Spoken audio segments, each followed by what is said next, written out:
Lanjut ya, Mas Adim lagi ya. Sekarang materi inti, tak, masih kontrak kuliah. Sekarang sudah materi inti. Untuk mata kuliah ini yang dipakai itu ada dua buku, Mas Abim. Nanti kita eh, sama-sama ini ya, sama-sama ini apa? Membandingkan kedua buku tersebut. Ada yang dari Indonesia, nama bukunya itu nama bukunya itu bisa download Suara dari Margin Literasi sebagai Praktik Sosial ya oleh penulisnya Sofi dan Pratiwi Nindya ini sama sama dari luar ini bukunya saya lihatnya bukunya ya judulnya itu New Literacy Everyday Practice and Classroom Learning ini. Ada yang third edition sebenarnya, ada edisi ketiga, cuman berbayar, tapi sama aja. Ini yang literasi yang second edition, New Literacy Studies yang second edition.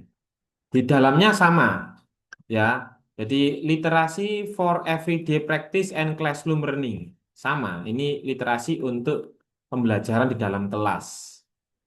Bahkan isinya hampir mirip kalau saya dulu baca itu tentang eh, mana sih ya daftar isi itu?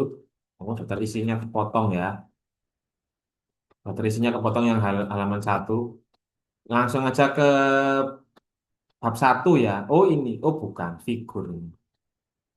Acknowledgement sama ini satu tentang bab satu itu tentang apa sih tadi? New literacy studies. What's new? Ya, apa yang baru di dalam literasi ini? Nah, from reading to new literasi dari baca tulis ke literasi yang lebih baru. Sama di sini juga begitu. Di bab satu itu kita menjelaskan literasi kalau ini literasi di Indonesia, pendahuluan kompleksitas literasi. Jadi literasi ini ternyata kompleks, terutama di Indonesia itu sangat kompleks ya. Sudah siap ya? Kita bahas diskusi saja nanti saya lempar wacana dari buku ini terus nanti kita diskusi. Nah, mungkin kalau ada pertanyaan juga boleh langsung bertanya, ada masukan juga langsung bertanya. Tadi sudah saya singgung sedikit ya, Mas Mas Abim ya.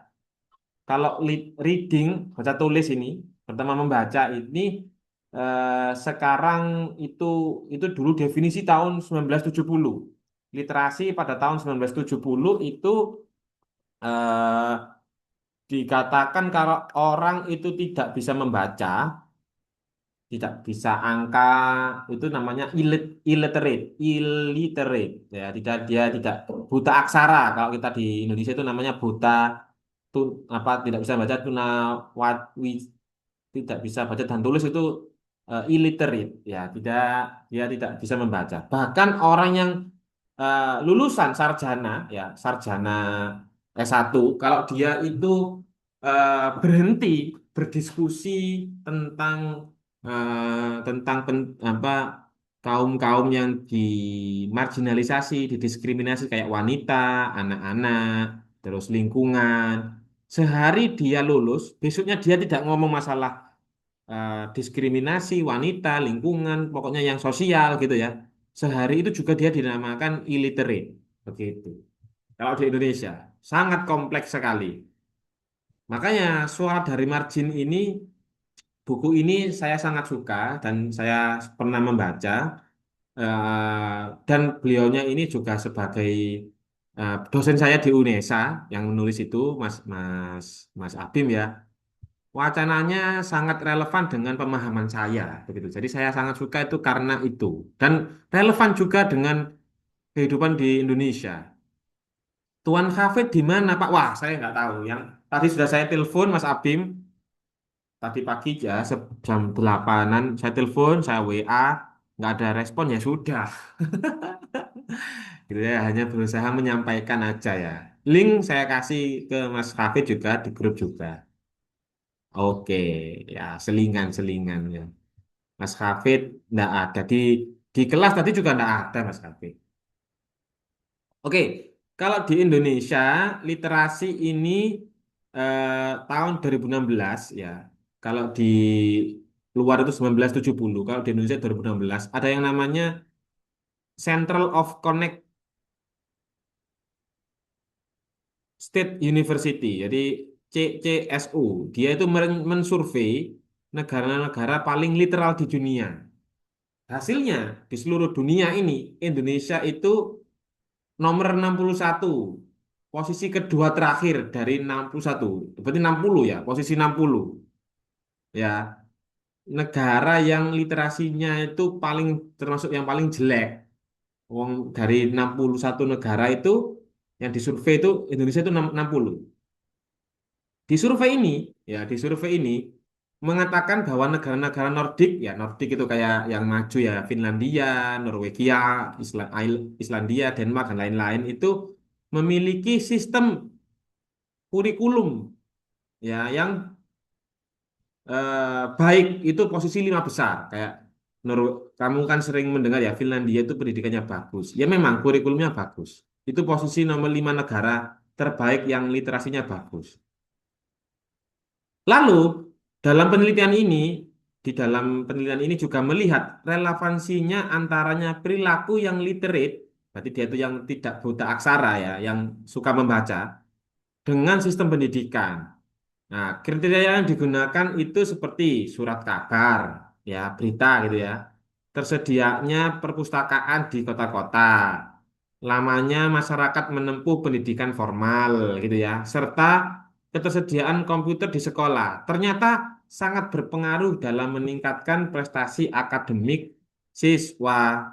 Di laporan penelitian ini, CCSU juga menyebutkan bahwa masyarakat yang akses masyarakat terhadap informasi dan produksi pengetahuan itu mempengaruhi kesejahteraan ekonomi sebuah negara. Jadi literasi itu mempengaruhi semakin dia itu literasinya bagus, negaranya semakin maju, terutama ekonominya. Kalau nggak maju, perilakunya itu lebih brutal. Dalam penelitian itu berpikirannya sempit gitu ya. Eh, eh, boleh dilihat di Indonesia itu kawasan-kawasan kabupaten atau desa-desa yang mereka itu jarang ada sekolah atau jarang membaca. Pasti di situ itu tempatnya itu bukan open minded, close minded. Yang jadi patokan pasti bukan sangat tidak objektif. Gitu. Pasti sering ada permasalahan konflik antar ras, agama dan budaya. Pasti ada sering konflik seperti itu. Brutal lah. Mereka berpikirannya sempit dan cenderung represif terhadap hak asasi manusia, terutama perempuan. Jadi perempuan ini selalu jadi sama anak-anak kecil gitu ya, sama lingkungan itu jadi korban dari literasi yang minim di daerah tersebut. Begitu. Bahkan saya pernah baca itu ada kurir Shopee karena mungkin literasinya rendah gitu ya, itu dipukuli karena salah kirim atau salah barangnya kurang sesuai. Padahal mereka yang memesan di Shopee itu dipukuli gitu karena rendahnya literasi di daerah tersebut. Begitu. Efeknya sampai akhirnya Shopee di daerah tersebut itu diblokir, nggak ada yang perekonomian di daerah situ akhirnya stuck gitu karena digital Shopee kan sudah jadi market digital ya itu cepat kan kalau di Jawa. Kalau di daerah itu sepi begitu, sangat mempengaruhi perekonomian itu saya akui memang betul gitu ya. Di abad 18 gitu ya, zaman era pencerahan Aufklärung, bahasa kerennya itu eh, dari Dark Age, dari New Age gitu ya. Pengembangan ditandai, kemajuan perkembangan zaman ditandai oleh perpustakaan dan literasi. Di Arab itu juga kan perkembangan apa di Timur Tengah itu kan ada ini ya, sebelum ada Genghis Khan itu kan dibantai perpustakaannya itu ada perpustakaan terbesar di dunia pada zamannya itu di Timur Tengah itu perkembangannya itu pesat. gitu, besar gitu. Yang menandai apa? Literasi, perpustakaannya bagus gitu. Sama ya, di dunia barat itu juga begitu, perpustakaannya juga banyak. Bahkan kita selaku orang Islam, kita di Al-Quran itu kan ayat pertama itu sudah kita ingkari, Mas Abim. Ayat pertama turunnya Al-Quran di orang Islam ini yang di Indonesia mayoritas Islam itu disuruh membaca dan itu kita ingkari. Saya selaku orang Islam itu mengingkari juga ini. Saya juga jarang membaca, nggak rutin membaca gitu ya, kurang istiqomah membacanya. Padahal itu adalah wahyu pertama yang diperintahkan oleh Tuhan ke umat manusia di umat Islam gitu. Penandanya itu dikenang pada abad pertengahan, abad ke-7 hingga ke-13 di Baghdad dan Spanyol membuat ilmu pengetahuan dengan nama Baitul Hikmah ya, perpustakaan di khazanah eh, Bani apa itu ya. Yang pokoknya ada kayak ini ya apa? Sultan apa sih saya nggak lupa yang ini Mas Abim pernah dengar Abu Nawas itu ada rajanya namanya apa? Rajanya siapa namanya rajanya saya kok lupa rajanya ya. Pokoknya era-era di Baghdad itu ini ya masa-masa keemasan. Di Spanyol juga itu di situ juga di Cordova itu ada perpustakaan yang mengkoleksi 440.000 buku. Di masjid-masjid itu juga sekaligus tempat peribadatan itu juga banyak buku, tidak hanya Al-Qur'an atau anu tapi banyak kayak apa? Hikam, perpustakaan di apa? Kampus-kampus juga ada kayak An-Nidhamiyah itu kampus di Irak itu di Iran itu juga maju sekali. Dan ini mengubah kebiasaan logika mistika di Indonesia kan namanya logika mistika ya, yang Tan Malaka itu ya, takhayul, mitos itu dipatahkan semua oleh buku-buku yang eh, dan kajian-kajian literasi di sana. Gitu. Ya, ya kan, kita kan harus merubah mitos takhayul merupakan salah satu ciri budaya lisan pada praktik menjalani kehidupan yang pada firman Tuhan yang tertulis dalam Al-Quran. Ya, kita memang ini harus ini kompleks di Indonesia itu ada takhayul, ada mitologi-mitologi gitu ya, ada industri, lawannya literasi itu banyak sekali. Lah, praktik membaca dan memahami teks religius menjadi fitur penting dalam perkembangan peradaban pemeluk agama di dunia. Ya. Bahkan di non-Muslim, kayak di Injil gitu ya, itu menjadi kegiatan yang utama sekolah di hari Minggu di abad ke-19. Ya. Nah, dikotomi perbedaan antara kegiatan ini menjadi ini ya, menjadi kegiatan yang menginternalisasi nilai-nilai religius dalam pembacaan wahyu Tuhan. Sekarang orang Islam, tidak hanya orang Islam ya yang tidak mengenal Al-Qur'annya, orang Kristen pun tidak memahami kitab-kitabnya. Di dalam kitabnya Injil misalkan disuruh begini itu, mereka nggak tahu, baru tahu, oh kok ada seperti itu ya di kitab saya, baru tahu juga. Karena apa? Minimnya literasi. Yang di Indonesia sekarang literasi di gereja-gereja itu malah didorong untuk ini apa sih istilahnya itu menyumbang 10% itu apa sih zakat kalau di Islam itu zakat ya kalau di mereka itu apa gitu saya lupa malah penekanannya di situ bukan di masalah literasinya masalah-masalahnya lah ya menulis di sisi lain menulis dilakukan di luar gereja misalnya kegiatan berdagang administrasi itu justru malah digunakan literasi di dalam selain di ruang-ruang keagamaan kan sangat dilakukan kan kayak administrasi perkantoran, di perdagangan, di politik, di pendidikan ya.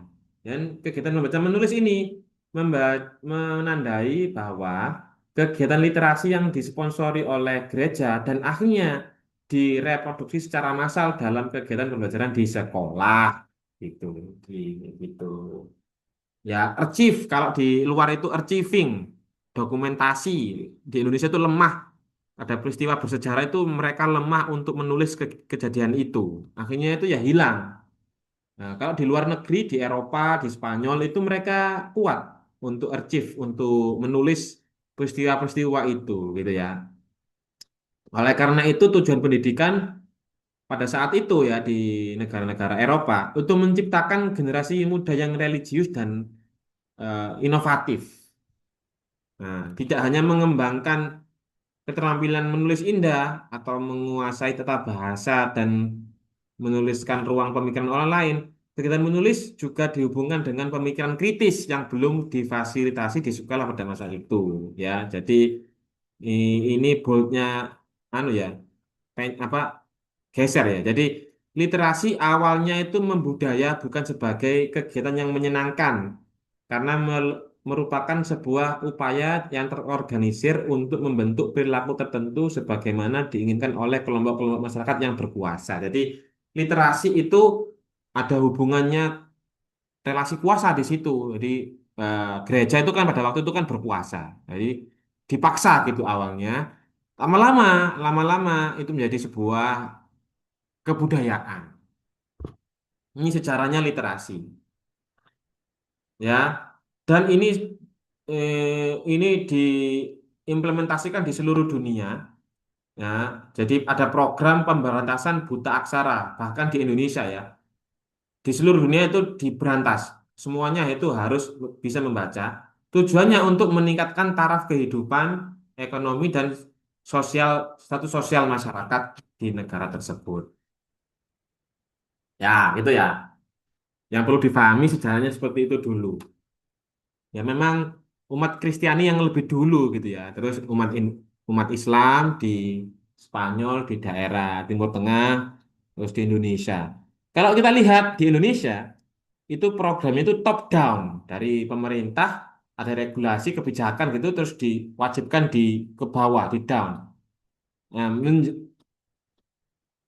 eh, akhirnya apa? Dampaknya itu minat baca di berbagai belahan dunia tidak otomatis mengikuti tingkat kemelek asaraan. Minat baca di Indonesia masih rendah di tingkat mana ini? Bank Dunia tahun 2007 menunjukkan bahwa lebih dari 90% orang Indonesia itu telah melek aksara. Artinya, sebagian besar masyarakat di Indonesia itu sudah membaca dan menulis. Namun, apakah angka ini menjamin? Ah, belum tentu. Nah, pengalaman banyak di negara di dunia barat membuktikan bahwa minat membaca itu tumbuh mengikuti reformasi kegiatan membaca. Apabila materi bacaan ditulis dengan menyenangkan, ya. Jadi kalau literasinya itu bacaannya itu menyenangkan, kayak ada fiksi, kisah-kisah bacaan yang berkualitas, terus itu otomatis akan tumbuh. Tapi kalau dipaksakan top down, jadi peraturan gitu ya, buku-buku paketnya itu kurang bagus kualitasnya, banyak yang literasi apa di dalam buku paket di Indonesia itu banyak yang kaku gitu ya. Apalagi ada unsur politiknya, itu ada mendikotomisikan ras suku bangsa tertentu. Tentunya ini akan tidak tumbuh tumbuh secara natural. Nah, contohnya, fakta buta melek asara itu menjadi sukses pengembangan sebuah bangsa. Pada tahun 2014 ya, itu di Indonesia itu mengklaim telah mengentaskan sekitar 1.500 penyandang tunaksara. Ya, bisa dicek di tahun 2015 ini, angka ini menyisakan 3,7%, ya, atau sekitar 6 juta orang itu masih belum bisa membaca dan menulis. Ya, itu berarti 6 juta itu masih banyak sebenarnya. Bahkan sekarang ya, Mas Abim ya, kamu lihat anak-anak SD itu dia bahkan anak SMP. Istri saya kan guru di sekolah tertentu ya, istri saya itu guru biologi. Mereka itu tidak bisa berhitung dan anak MTS, anak SMP itu masih belum bisa berhitung dan bisa membaca. Ngeri. Kamu bisa cek-cek di berita, Mas Abim ya. Itu anak-anak sekarang itu belum bisa baca anak-anak SD itu. Anak SMP, bahkan anak SMA sebagian, anak SMA sebagian, itu mereka belum bisa baca. Padahal sekarang sudah era digital ya. Ya, macam-macam lah, miris gitu ya. Miris lah kita lihat. Tapi jika membaca itu menyenangkan, ini Mas Abim kenapa? Kembali lagi Pak, beberapa orang ditemui tadi 20-30 ke atas hingga belasan tahun itu menyukai membaca. Memang ada juga yang mau bacaannya jika menyenangkan ya. Ada juga yang tidak mau membaca. Itu mungkin lebih ke arah lain suka visual atau mendengar atau mendengar beliaunya Pak. Iya. Nanti kita bahas ini. Membaca itu kan kita sejarah dulu ya, sejarah dulu membaca dulu. Nanti literasi ini berkembang di modul satunya Pak Ikli di bukunya ini nanti kalau mau tak tak kasih apa sekarang aja ya tak kasih ya. Nah, buku bacaannya untuk literasi digital ini ada dua ini Suara dari Margin dan New Literacy Studies itu ya. Itu berkembang. Nanti itu nggak hanya membaca dan menulis, tapi bisa jadi video, game gitu, atau sosial media gitu dan lain-lain. Sekarang saja Pak, biar nggak lupa. Ya, ya, ya. Saya kirim sekarang mungkin ya, tapi saya tak buka WhatsApp dulu, izin ya. Saya buka dulu di mata kuliah ini ya, mata kuliah literasi digital ini ya. Bapak saya kasih, loh, loh, loh, loh. Ntar ya, sabar ya.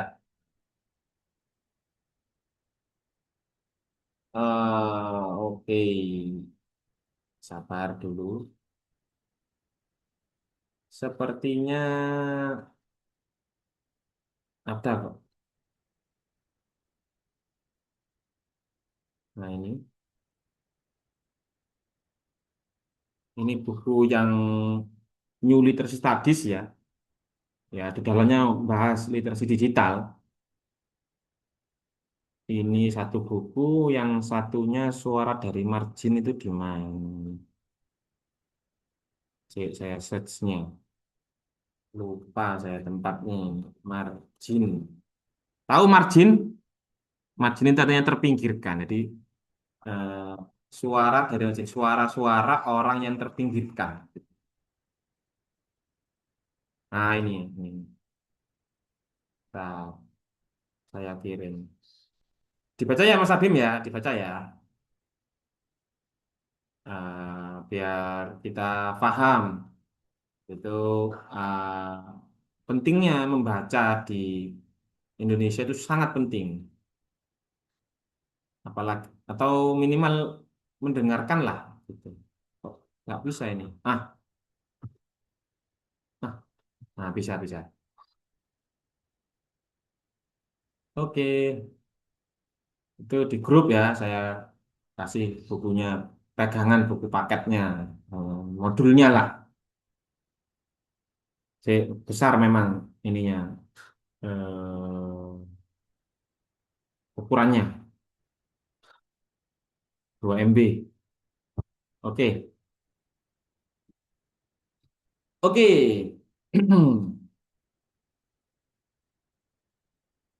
Lanjut ya. Kajian literasi itu ada beberapa model ya. Ada yang model otonomi, maksudnya mandiri, kita belajar mandiri. Ada yang namanya modelnya ideologis. Model pertama, model otonomi ini sering digunakan untuk tesis, disertasi atau skripsi gitu ya. Jadi nanti kalau mau tak ajari literasi untuk menulis skripsi juga nggak apa-apa, model otonom. Jadi literasi dianggap sebagai variabel yang independen yang memberikan pengaruh terhadap kapasitas kognitif seseorang. Ya, jadi ini penelitian, maaf, saya ralat ya. Jadi model otonomi ini memandang bahwa membaca dan menulis itu sebagai proses yang natural, bebas, konteks, motivasi itu dari dirinya sendiri. Nah, ini namanya melek literasi. Nah, ini penelitian pertama ya, cara kegiatan ini model pertama ya. Jadi kita itu tumbuh di masyarakat ini ya, tumbuh di masyarakat secara natural. Mereka itu nggak disuruh, sudah membaca sendiri, suka membaca gitu. Jarang sekali zaman sekarang itu yang seperti ini. Yang nomor dua, eh, tadi itu top down. Jadi dianggap model otonomi ini yang bertentangan ya. Ini yang dia itu yang otonom ini yang mereka itu dengan sendirinya ada minat membaca. Tapi kalau yang satunya model ideologis itu dari idenya pemerintah untuk mengentaskan kemungkinan itu cenderung untuk memaksa ya karena ada regulasi wajib membaca anak-anak 9 tahun. Tapi nggak semuanya sih, nggak seperti itu. Ada juga hibah-hibah literasi, hibah untuk meningkatkan animo masyarakat untuk membaca, ya ajakan lah gitu yang ada ada dan ada dananya gitu. Ya intinya program Kemelek Aksaraan ini dianggap mampu meningkatkan kemampuan kognitif, taraf hidup, dan menjadikan seseorang itu lebih berdaya. Maksudnya itu ada peningkatan status sosial lah. Kalau sarjana ini kan di mata masyarakat kan sekarang lebih ini ya kan, daripada lulusan hanya SMP atau SMA. Itu kan menunjukkan berarti taraf seseorang, taraf taraf kesejahteraan seseorang akan meningkat. Gitu. Ini wacananya. Ya,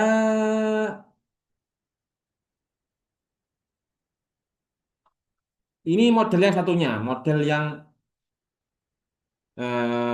di sekolah ya, ada regulasi gitu ya.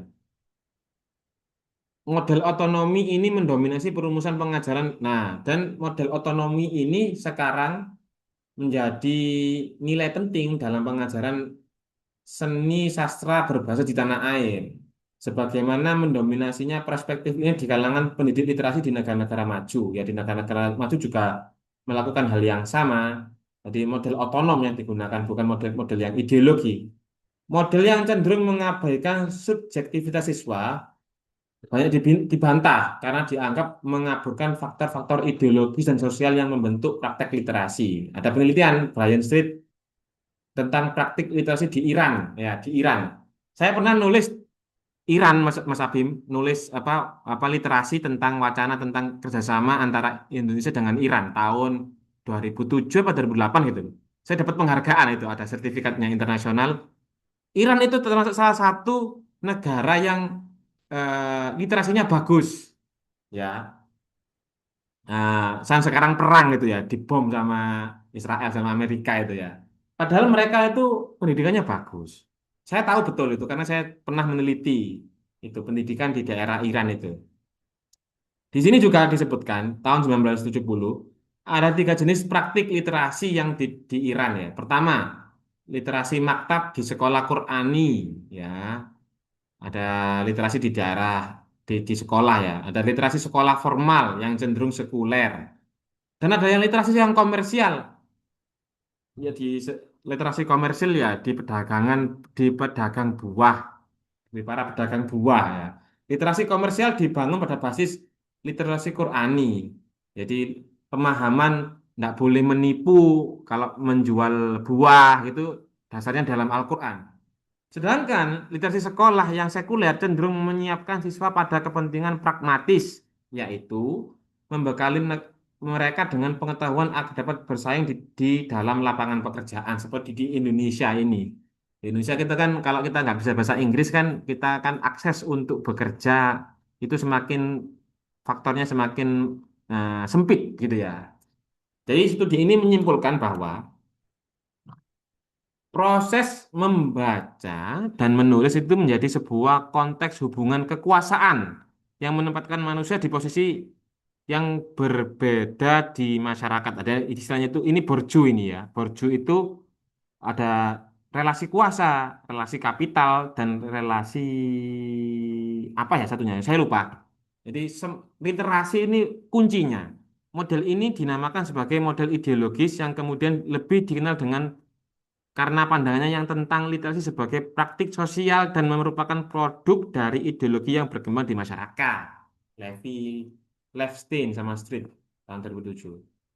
Nah, buku ini saya suka ini. Suara dari Margin ini mendiskusikan model ideologi sebagai kerangka konsep untuk memahami literasi dari berbagai praktek sosial. Ya, begitu. Ada pertanyaan ini. Masyarakat bilang bahwa gunakan bahasa Indonesia saja, jangan coba-coba menggunakan bahasa lain atau dari negara lain. Ini masyarakat ya yang bilang ya, masyarakat yang bilang ya Mas Atim ya. Tapi kalau di Indonesia, bahasa Indonesia kemarin saya bukakan aja ya, saya bukakan aja. Kamu biar biar tahu tagline-nya bah, pusat bahasa ya. Bentar, saya bukakan mungkin yang ini ya. Juknis literasi atau juknis yang ini ya, yang satunya ya. Sama kok, sama. Kamu tahu ini dari Kementerian Kemendikbud Dikdasmen, Pendidikan Dasar dan Menengah ya. Tagline-nya itu ini Mas Abim, lihat. Pusat Pengembangan dan Pelindungan Bahasa Badan Pengembangan Pembinaan Bahasa ya. Ya, Pendidikan Dasar dan Menengah. Ini lihat. Tagline mereka itu utamakan bahasa Indonesia, lestarikan bahasa daerah dan kuasai bahasa asing. Bahasa asing ini tetap menjadi ini, terutama bahasa Inggris ya, tetap menjadi faktor penting untuk berkompetensi dengan negara-negara yang lain. Tetap kita tidak mengutamakan bahasa Indonesia ya, tetap kita mengutamakan bahasa Indonesia dan melestarikan bahasa daerah kita. Daerah kita kayak bahasa daerah kita berarti bahasa Jawa ya, bahasa Jawa, tradisi-tradisi lokal gitu ya, cita-cita cita-cita rakyat gitu, tetap kita lestarikan. Tetapi kita juga harus menguasai bahasa asing. Ini tagline mereka. Tidak boleh kita eh, terlalu apa, fanatik dengan bahasa Indonesia itu nggak boleh. Tapi juga nggak boleh terlalu fanatik dengan bahasa asing juga nggak boleh. Contohnya Malaysia misalkan. Mereka terlalu apa terlalu mengagung-agungkan bahasa Inggris, mendewa-dewakan bahasa Inggris. Akhirnya bahasa daerah sendiri itu mereka lupa. Mereka tidak melestarikan bahasa Melayu mereka sendiri, budaya-budaya Melayu mereka, identitas mereka. Itu mereka anak-anak generasi yang muda-muda itu mereka nggak paham. Lebih lebih keren pakai bahasa Inggris katanya. Dan bahkan mereka juga lebih dominan pakai bahasa Indonesia karena mungkin sosial media mereka kebanyakan bahasa Indonesia. Apa Mas Abim? Masyarakat bilang, oh iya, iya, iya. Pertanyaan yang pertama di atas Pak. Oh, belum tak baca ya.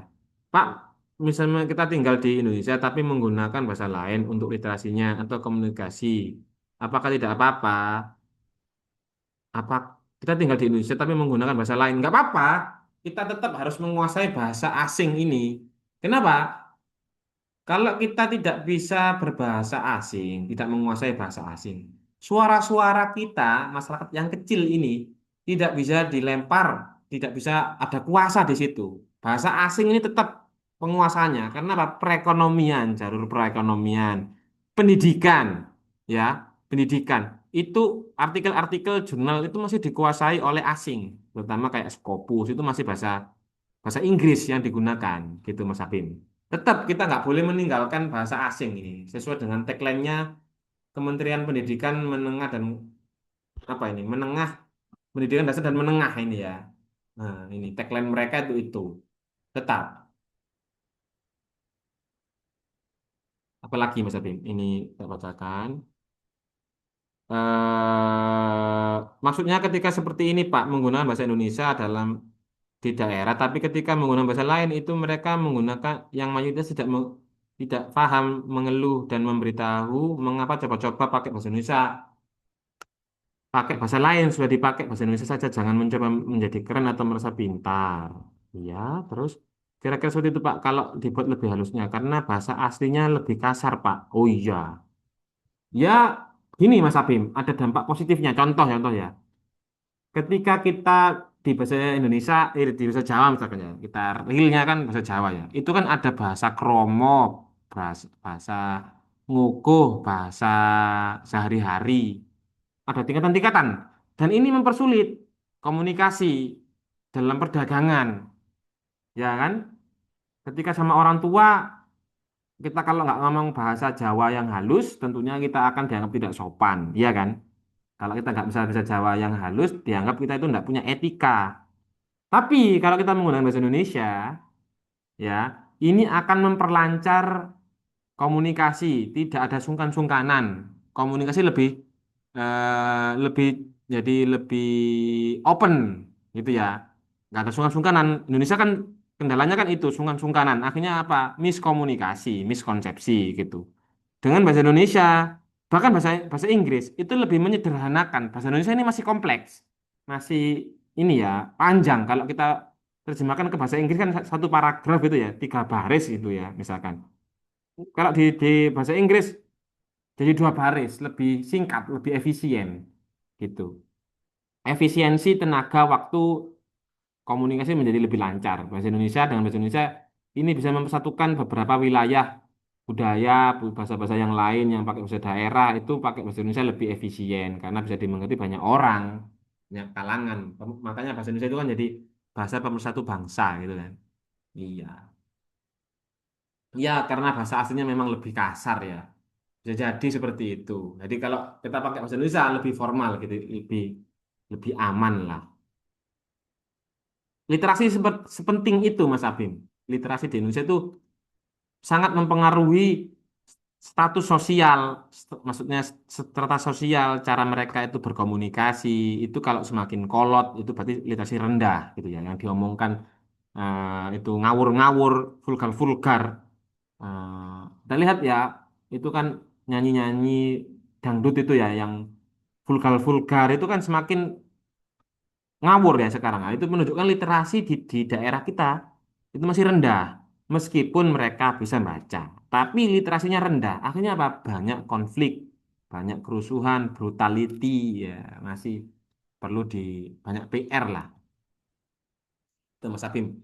Tinggal 2 menit terus sholat Jumat ya Mas Abim ya. Mungkin habis ini kita akhiri karena 2 menit lagi habis. Kita berjumpa lagi hari Jumat. Ada pertanyaan apa lagi? Hmm, Apa ini? Masalah itu sebenarnya masalah ini ketika warga negara asing bertanya kepada kita, Pak, soal negara atau bang bertanya tempat di Indonesia. Penduduk apalagi pelajar mengatakan, wah, kenapa coba pakai bahasa lain? Tadi lain tadi tadi Indonesia saja kan kan warga negara asing belum mengerti penuh bahasa negara kita, Pak. Iya, yang dikenal itu kan ini ya Bali ya. Bali padahal Bali itu mereka itu masih menjaga budaya dan juga mereka juga bisa bahasa asing, tetapi tidak melupakan budaya dan bahasa mereka yang asli, iya kan? Enggak karena kita itu masih kolot, ya di Jawa-Jawa bagian pelosok-pelosok gini masih kolot. Akhirnya mereka menganggap bahasa Inggris itu sok keren. Padahal itu kalau kita kenalkan Jawa itu di dunia, itu pasti yang mereka kenalnya nggak hanya Bali aja. Banyak yang lebih indah daripada Bali di Jawa itu. Budayanya dianggap kolot, bantengan misalkan di Indonesia itu di Jawa ya.